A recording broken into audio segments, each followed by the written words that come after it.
If you picture electronics manufacturing, you probably imagine a blur. Millions of phones and televisions rolling off high-speed assembly lines, where cost per unit is everything. Margins are deliberately thin, and a brand might switch factories to save a fraction of a cent. But there is a second, entirely different kind of manufacturing. It produces hundreds of units instead of millions.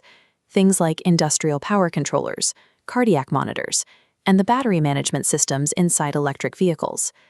Because these systems are flight-critical or life-saving, the physics of how they are built change completely. You cannot make a fault-tolerant avionics board faster simply by crowding more bodies onto a factory floor. Winning a contract here has almost nothing to do with offering the cheapest bid. The client requires forensic, component-level traceability.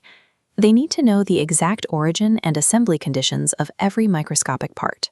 Operating in this low-volume, high-mix sector is notoriously difficult.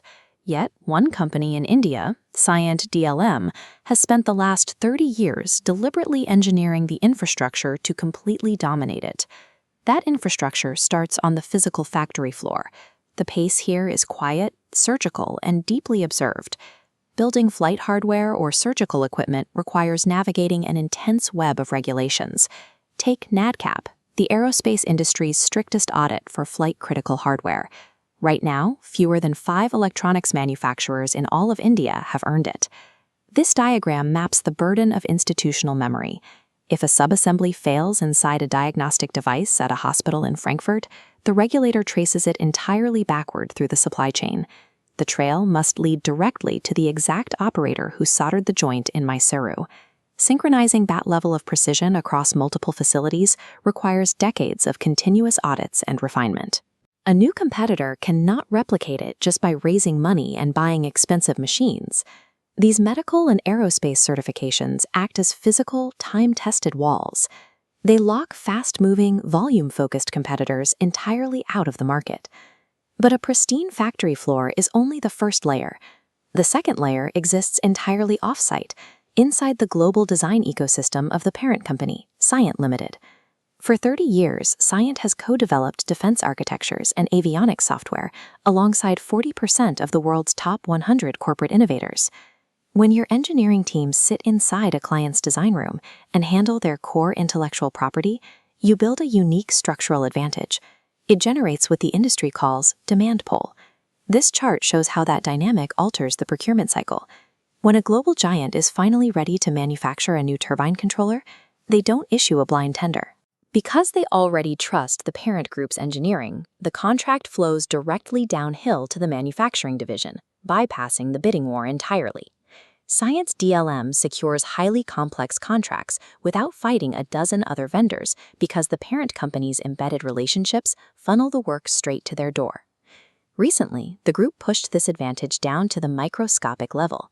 In April 2026, they closed an $85 million majority stake in Kinetic Technologies, spinning up a brand new entity, Cyient Semiconductors.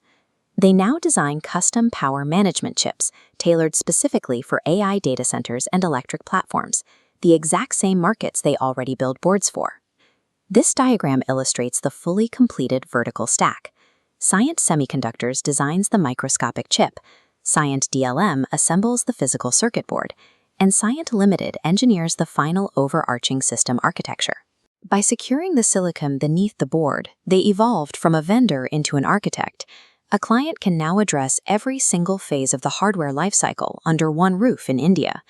When an aerospace or medical client integrates deeply across all 3 of those layers, walking away becomes nearly impossible. Requalifying a new supplier requires fresh FDA submissions or strict aviation audits, pushing switching costs out to multiple years and effectively eliminating customer churn. This operational friction secures deep, long-term stability.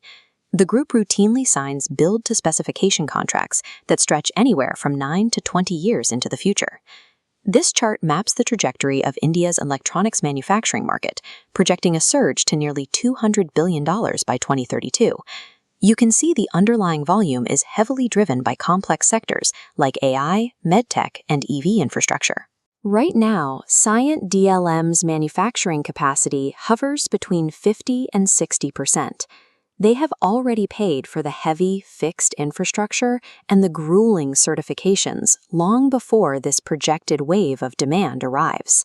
This creates a mathematical advantage known as operating leverage. As those new billion-dollar revenue streams flow through their existing, fully certified facilities, profit margins will naturally expand toward the mid-teens without requiring massive new investments. As India's electronics sector expands, the most profitable contracts will not go to the company trying to scale the fastest today. They will be awarded to the manufacturer who spent the last 3 decades patiently earning the right to build the entire vertical stack. If you like our video, please like, share, and subscribe.